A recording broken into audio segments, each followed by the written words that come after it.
व्यवसाय में सफलता उस व्यक्ति के लिए होती है जो अपनी सीमाओं के बारे में सोचने के बजाय उन्हें पार करने का तरीका खोजता है। अपनी सीमाओं और चंद सफलताओं को पाकर अगर आप थम गए तो आपकी ज़िंदगी वहीं थम जाएगी। लेकिन अगर कुछ बड़ा करना है तो सफलता के बाद भी लगातार कोशिश करना ज़रूरी है। ये सिर्फ किताबी बातें नहीं, ये सच है। जिस व्यक्ति ने भारत का पहला रेलवे रिजर्वेशन सिस्टम डेवलप किया हो और उसके बाद भारत का पहला डिजिटल टेलीफोन एक्सचेंज बनाने के लिए काम किया हो, इसके बाद अमेरिका में जॉब मिल जाए तो शायद उसे आगे कुछ करने की ज़रूरत ही ना पड़े। लेकिन ऐसा नहीं है। वह व्यक्ति अमेरिका से वापस अपने प्रदेश आया और आज लाखों लोगों के लिए वरदान साबित हुआ है उसका एक कदम। अक्सर जब भी आप कोई चीज़ खरीदने की सोचते हैं तो सबसे पहले आप उसके दाम यानी कि प्राइस के बारे में गूगल पर सर्च करते हैं। गूगल सर्च के दौरान कई बार आपको इंडिया मार्ट वेबसाइट भी दिखी होगी। आपको जानकर हैरानी होगी कि ये इंडिया मार्ट सिर्फ आपकी ही नहीं बल्कि लाखों लोगों की मदद करता है जो किसी क्रांति से कम नहीं है, और इसका यूपी से भी काफ़ी गहरा रिश्ता रहा है। बात 19 फरवरी 1969 की है, जब उत्तर प्रदेश के बहराइच जिले के नानपारा शहर में दिनेश अग्रवाल का जन्म हुआ था। इन दिनों दिनेश अग्रवाल उत्तर प्रदेश के नोएडा शहर में बने एक आलीशान बंगले में रहते हैं।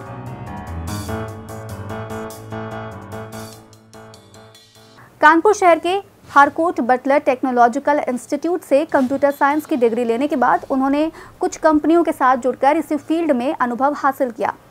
उनका करियर सीएमसी कंपनी से शुरू हुआ था। इस कंपनी में दिनेश ने भारत का पहला रेलवे रिजर्वेशन सिस्टम डेवलप किया था। ये उपलब्धि वास्तव में एक बड़ी उपलब्धि थी, लेकिन दिनेश के लिए नहीं। सीएमसी कंपनी छोड़ने के बाद उन्होंने हाल ही में एक बयान को लेकर चर्चा में रहे सैम पित्रोदा की टीम को ज्वाइन किया। यहाँ वे centre for development of telematics के लिए काम कर रहे थे। मौजूदा जानकारियों के मुताबिक यहाँ उन्होंने भारत का पहला डिजिटल टेलीफोन एक्सचेंज बनाने के लिए काम किया। फिर 1992 में उन्होंने अमेरिका में बड़ी टेक कंपनी HCL ज्वाइन की। HCL में काम करते हुए ही उन्होंने अमेरिका में इंटरनेट को बढ़ते देखा।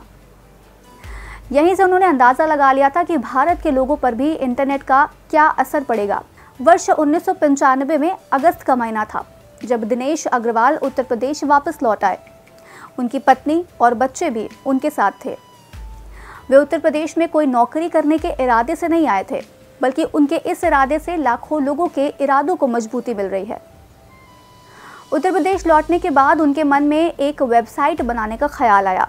वे निर्यातकों और विक्रेताओं की एक ऑनलाइन डायरेक्टरी बनाना चाहते थे, मगर इसके लिए उत्तर प्रदेश सरकार से परमिशन नहीं मिली। बाद में उन्होंने एक फ्री लिस्टिंग फॉर्म बनाया और सभी सेलर्स को भेज दिया। इस तरह उनकी अनुमति लेकर उन्होंने सेलर्स की जानकारी सार्वजनिक करने में कामयाबी पाई। इसी समय इंडिया मार्ट का जन्म हुआ।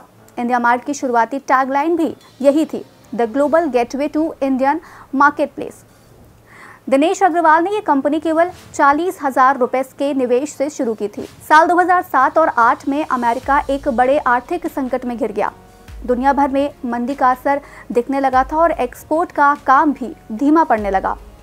इसी दौरान दिनेश और उनके कज़न ब्रजेश ने इंडिया मार्ट का फोकस एक्सपोर्ट से भारत में B2B मार्केट पर शिफ्ट कर दिया। मतलब थोक विक्रेता और रिटेलर एक ही प्लेटफॉर्म पर आ गए। वे अपनी ज़रूरतों के हिसाब से इंक्वायरी डाल सकते थे और माल खरीद सकते थे। उधर दोनों का यानी थोक विक्रेता और रिटेल विक्रेता का काम बहुत आसान हो गया और इधर इंडिया मार्ट का काम भी चल पड़ा।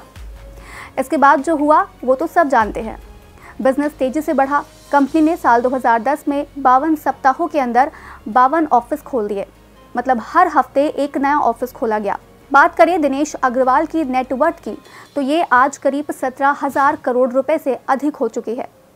तो बस आज कार्यक्रम में इतना ही। हम फिर मिलेंगे कुछ नए जानकारियों के साथ। तब तक के लिए हमें दीजिए इजाज़त।